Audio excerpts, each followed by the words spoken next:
Uwais Al Qarni. Waliyullah at the time of the Prophet ﷺ already existed. This person in the celestial realm has been talked about. Abu Hurairah said, I heard Rasulullah said, the people of Yemen have come, they are the most meek in heart. Fiqh is in the Yemenis. Wisdom is also in the Yemenis. Hadith history of Muslim. At the time of the Prophet, Yemen was called Hadramaut, a dry, hot and hilly place. This young man is not from descent or there is a genealogy to the Prophet. Just an ordinary young man from the Murad tribe. The coast that extends from southeastern Yemen to the Gulf of Aqaba in Oman. This young man from Yemen has long been orphaned, he takes care of his mother who is old and paralyzed. Only blurred vision remained. To make ends meet he worked as a goat herder. The wages he receives are just enough to support his daily life with his mother. If there are advantages, he uses them to help neighbors who are also lacking. His name is Uwais Al Qarni. Uwais Al Qarni was born in 594 AD, which means when the Prophet migrated from Mecca to Medina in 622 AD, Uwais was plus or minus 28 years old. He belonged to the Tabi'in, friends who lived at the time of the Prophet but did not meet. Uwais is known to many people as the poor. A fuqaha of Kufa country, because he wanted to sit with him, gave him 2 pieces of clothing as a gift, but it didn't work out well, because the gift of clothes was accepted and then returned by him saying, I'm worried, some people will accuse me, where did you get the clothes from? That, if not from cajoling, surely from stealing. His busy life as a sheep herder and caring for his mother who was paralyzed and blind did not affect the persistence of his worship. He continued to fast during the day and pray at night. He had embraced Islam when the country of Yemen heard the call of the Prophet Muhammad, who had knocked on the door of their hearts to worship Allah.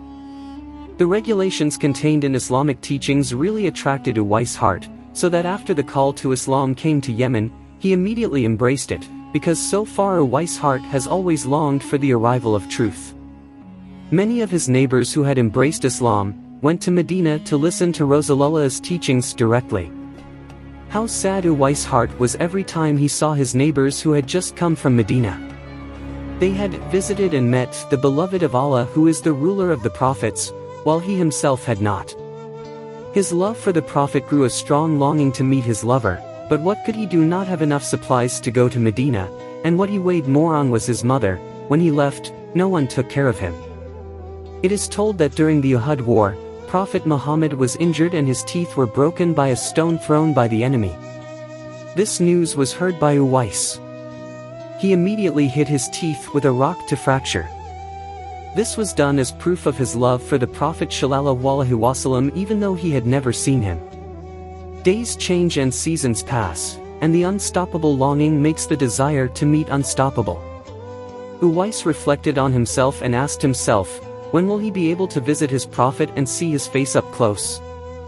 Oh my son, Uwais. Maybe I won't be able to be with you for long. Please, make an effort so that you can perform the pilgrimage, said her mother. After hearing the request from his mother, Uwais was silent and pensive, thinking about how his mother could perform the pilgrimage. If you use a vehicle in the form of a camel or donkey, it is clearly impossible because you don't have the money. The only way is to carry his mother from his hometown of Al Qarn, Yemen, even though he has to travel a very long distance to go to Mecca. Yemen to Mecca is approximately 1,100 kilometers. Besides that, it will also pass through a vast and very hot barren desert. After thinking long enough to find a way out, then Uwais decided to buy a calf and build a stable at the top of the hill. Every morning, Uwais carried the calf back and forth up and down the hill. Even he was called crazy by people who saw his behavior. After 8 months passed and entered the Hajj season. Uwais' ox has reached 100 kilograms, and Uwais' muscles are getting stronger. He is getting more powerful lifting goods. In the end, people knew what Uwais meant to carry his ox every day. It turned out that he was training to carry his mother. Uwais also carried his mother walking from Yemen to Mecca plus or minus 1,100 kilometers. Uwais loved his mother so much.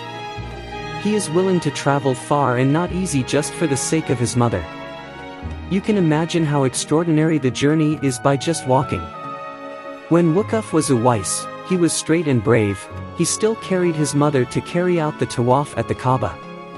Seeing her son struggle, his mother was moved and shed tears of joy at seeing Baytullah before she died. In front of the Kaaba, Uwais prayed, "O Allah, forgive all my mother's sins," her mother asked. "Then what about your sins?" Then Uwais replied, "With the forgiveness of mother's sins, mother will go to heaven. It is enough to be pleased with my mother who will take me to heaven."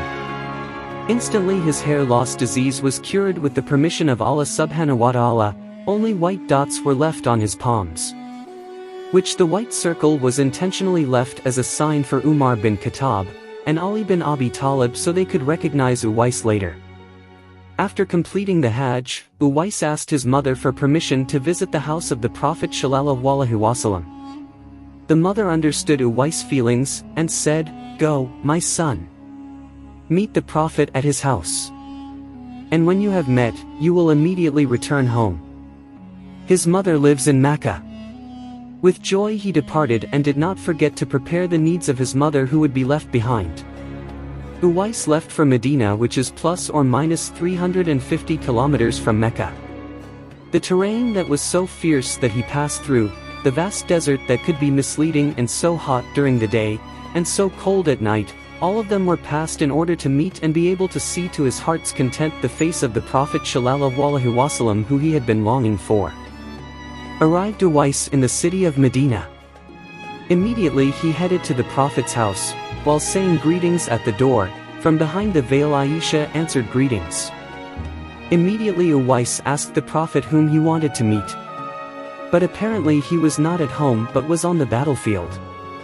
How disappointed the heart of the longing is, from afar he wants to meet but what he misses is not at home.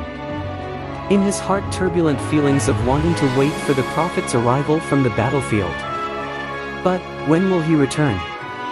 Meanwhile, his mother's message, which is old and sick, who lives in Mecca, still rings in her ears, so that she can return home quickly, "You must come home soon."